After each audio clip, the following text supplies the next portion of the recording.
Nothing in this podcast is intended as investment advice, and the people in this podcast may hold positions in the stocks they talk about. Do not buy any investment based solely on a tip or recommendation. Please do your own research.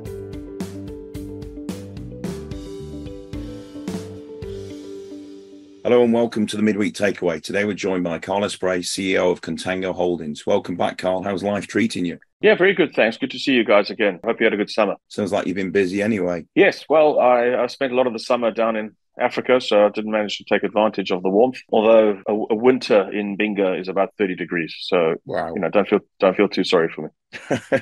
Still sweaty then. Yeah. Just last week you announced the positive results from the Lubu coking coal and coke test.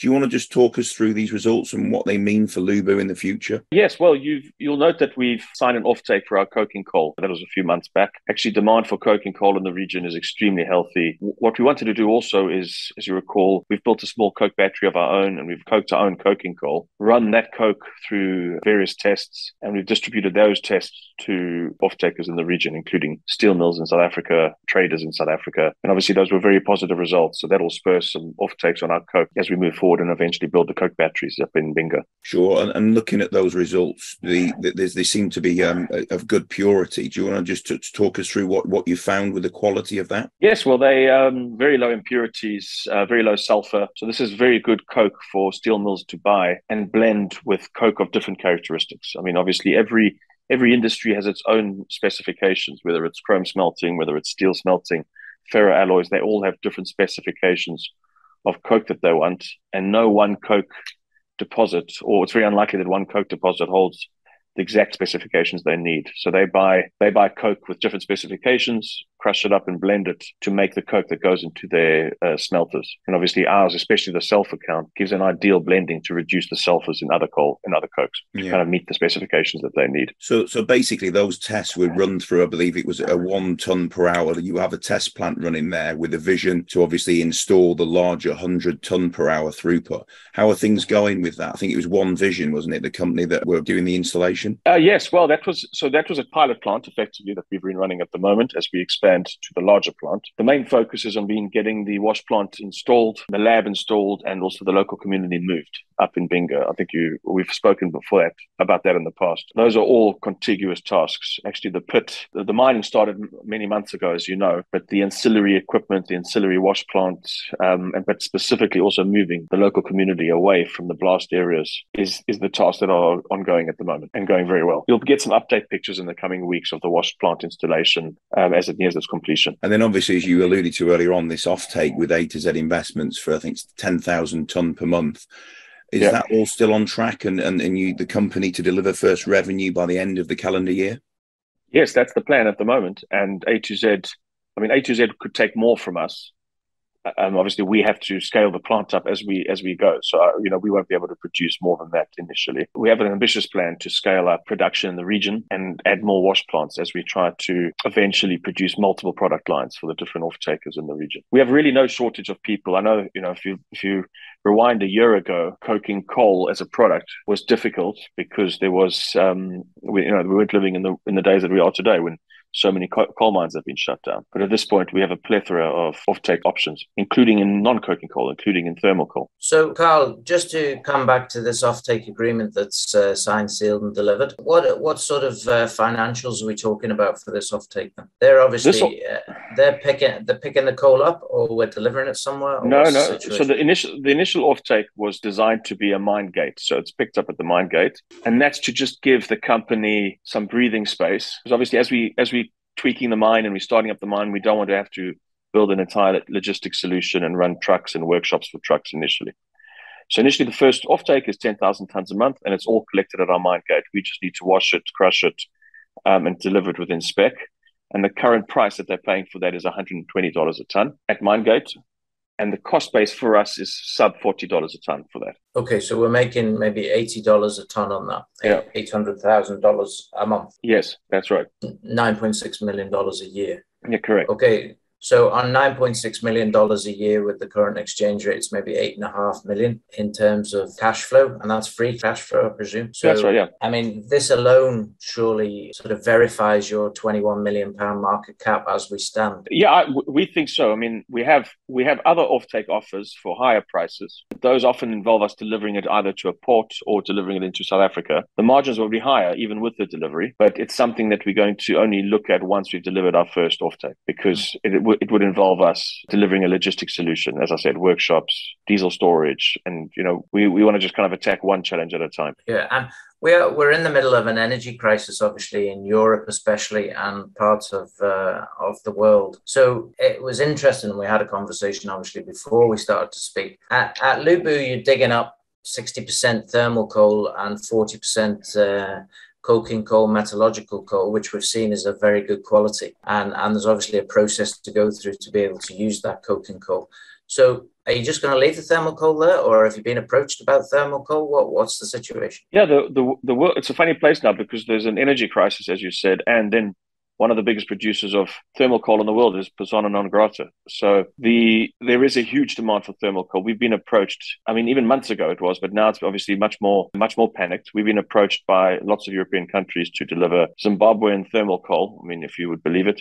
So we're looking at solutions to be able to deliver coal to a port. And obviously the South African ports are absolutely rammed because South African Richards Bay is now basically a full-time exporter of coal to Europe. And so we're looking at ports in Mozambique to see how we can deliver coal to the two big Mozambican ports in order to get some tonnage into Europe. Now, that's not to say how long this kind of panic lasts. I don't know. But because predominantly we built this business to be a coking coal producer and a coke producer. We see that as a very sustainable part of the value chain. Like we said, regardless of where the world moves on clean energy, there will always be a demand for coke and coking coal. But whilst there is a huge shortage of thermal coal and we can deliver a solution for that, we will look to capitalize on that. Seems to make sense. Anyway, what's the situation? What's the sort of dynamics financially behind that then? What sort of offtake values have you been offered? Well, the thermal coal price is in the 400s at the moment on a delivered basis. If you net that back to Maputo, that's in the low 300s. The actual mining of the thermal coal for us is free because we mine it anyway in order to get to the coking coal. So there's a small cost for washing, and then there's about $150 delivery to the port. So you could probably add up our cost base at around $170, $175.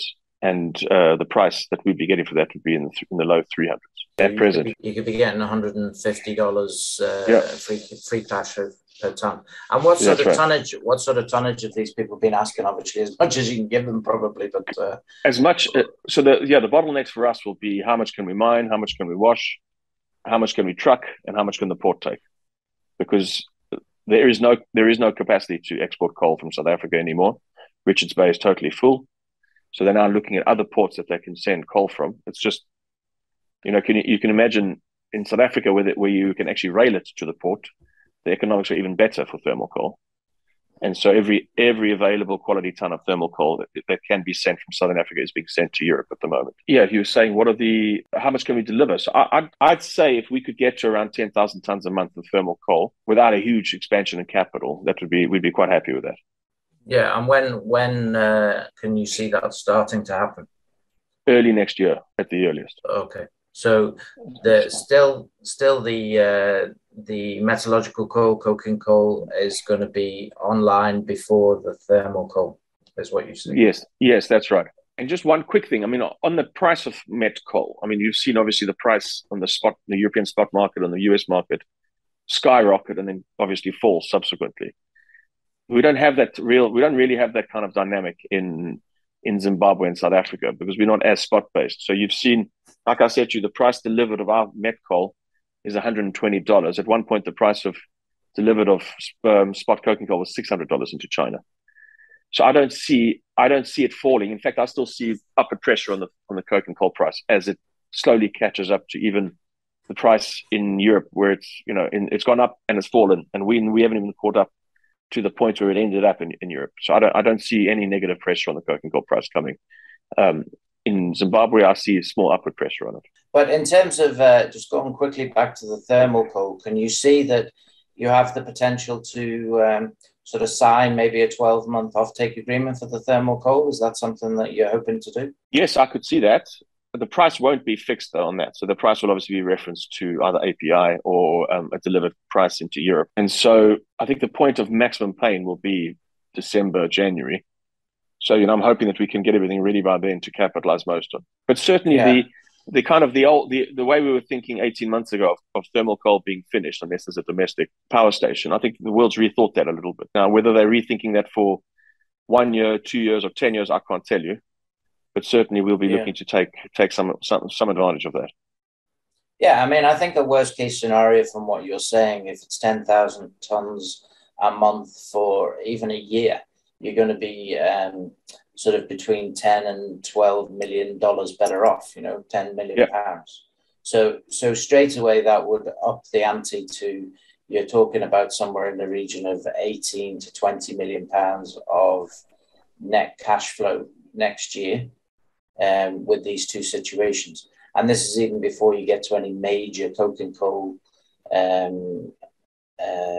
coking plants, if you like. So this would be... And this would pay for those coking plants, right? So that's the important thing. And the coke plants then become a really sustainable source of cash going forward. Okay, so it is really quite remarkable that next year we really are looking at an almost certainty of 20 million revenue, free cash flow revenue, and a 21 million pound market cap. This is bizarre. It's absolutely ridiculous. Yeah, that's right. And we can obviously then fund our coke batteries using cash flow generated by the company. And the coke batteries and the coke business is obviously the most sustainable business within the coal space. It's a very high value item. So you're getting best bang for your buck when you transport it. And there's huge demand for it across Asia, across our region, and across Brazil. And I mean, we haven't really, and we're not really going to talk about it now because I don't think it's sort of applicable, but you've also got to throw the gold into the mix. That's as right. well, which is another asset, but ultimately that's not moving at the minute, and maybe now's not the time for gold, but it will be at some point in the not too distant future. Yeah, the recent kind of sell-off in equities has hit gold quite hard, and it's kind of hit the appetite of people that we were speaking to as well. It's been an offset really, because the coal market has been so hot. You look at some coal equities trading in regions that aren't in the UK and they're hitting all-time highs. Look at Peabody, look at the things listed in South Africa. The UK companies obviously coal isn't as well understood maybe, or as well liked, so I don't think you've seen the same rating there. At the same time, we've seen gold companies come under pressure, and that has affected the appetite of a few of the people we were speaking to.